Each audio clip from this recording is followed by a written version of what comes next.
వీలైతే రామచంద్రరావు గారు, కానీ నేను నిన్ను ఒక్క మాట అడగదలుచుకున్నా.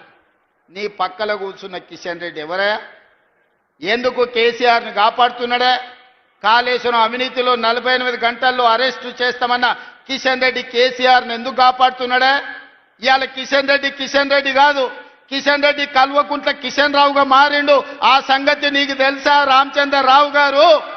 ధర్మపురి అరవింద్ గారు, మీ కిషన్ రెడ్డి కాదు, ఇవాళ మీ కిషన్ రెడ్డి కల్వకుంట్ల కిషన్ రావుగా మారిండు. కేసీఆర్ కో కొడుకున్నాడు, కేసీఆర్ కో పుత్రుడు ఉన్నాడు, దొంగ పుత్రుడు కేటీఆర్. ఇవాళ కేసీఆర్కి ఇంకో దత్తత పుత్రుడు ఉన్నాడు, ఆయన పేరు కల్వకుంట్ల కిషన్ రావు. దొంగ పుత్రుడు దత్తపుత్రుడు కలిసి ఈ రోజు కేసీఆర్ అవినీతిని కాపాడే ప్రయత్నం చేస్తున్నారు. మొట్టమొదట రామచంద్రరావు గారు కిషన్ రెడ్డి గారిని జనజీవన స్రవంతిలోకి తీసుకురా. ఈరోజు కేసీఆర్కు కాదు ఊడిగం చేయాల్సింది, తెలంగాణ ప్రజలకు సేవలు అందించాలి. నిజంగానే మీకు పరపతి ఉంటే మున్సిపాలిటీలలో ఓట్లు అడగాలంటే నిజామాబాద్ కార్పొరేషన్ని స్మార్ట్ సిటీలో ఈరోజు మీరు ప్రకటించండి. హైదరాబాదు నగరంలో మూసీ నిర్మాణం, అహ్మదాబాదులో మీరు నర్మదా నది రివర్ ఫ్రంట్ కట్టుకుంటారు, ఢిల్లీలో యమునా నది కట్టుకుంటారు, ఉత్తరప్రదేశ్లో గంగా నది కట్టుకుంటారు. మా హైదరాబాద్కు మాత్రం మూసీ నది ప్రక్షాళన జరగొద్దా? మోడీ నిధులు ఇయ్యడా? మోడీకి ఓట్లు ఇయ్యలేదా?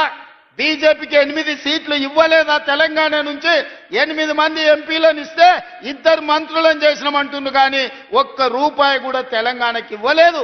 ఇది దుర్మార్గం కాదా అని నేను బీజేపీ నాయకులను నేను అడుగుతున్నా. అందుకే మీకు ఓటు అడిగే హక్కు లేదు. తెలంగాణ ప్రజలు బీజేపీని బొందబెట్టాలి. బీజేపీ బీఆర్ఎస్ వేరు కాదు, వీళ్ళిద్దరిది ఫెవికల్ బంధం. వీణ వాణి అని 2 తలకాయలు కలిసి బాడీ వేరుంటుంది, ఆడపిల్లలు ఉన్నారు. బీజేపీ బీఆర్ఎస్ బంధం కూడా విడదీయరాని ఫెవికల్ బంధం. ఇవాళ బీజేపీ కేసిన బీఆర్ఎస్ కేసిన ఒక్కటే, ఆ ఓట్లు తీసుకెళ్లి మూసీ నదిలో వేసినట్టే. ఎందుకంటే ఇవాళ ప్రభుత్వం అనేది ఉన్నది, 2 ఏళ్లే మనం పూర్తి చేసుకున్నది. ఇంకా 8 ఏళ్లు కాంగ్రెస్ పార్టీ అధికారంలో ఉంటుంది, తెలంగాణను అభివృద్ధి చేస్తుంది. ఈ అభివృద్ధిలో నిజామాబాద్కు ప్రత్యేకమైన స్థానం ఉంటుంది. నిజామాబాద్ నుంచే ఈ తెలంగాణ అభివృద్ధికి పునాదులు వేస్తాం.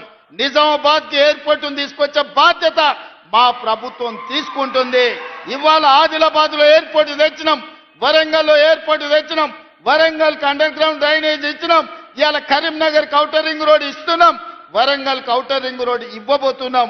ఇవన్నీ పథకాలు జరిగినాయంటే కాంగ్రెస్ పార్టీ అధికారంలో ఉంది కాబట్టే ఇవాళ పేదలకు న్యాయం జరిగింది. అదేవిధంగా టీఆర్ఎస్ వాళ్ళు అంటూరు ఏం చేసిరని. నేను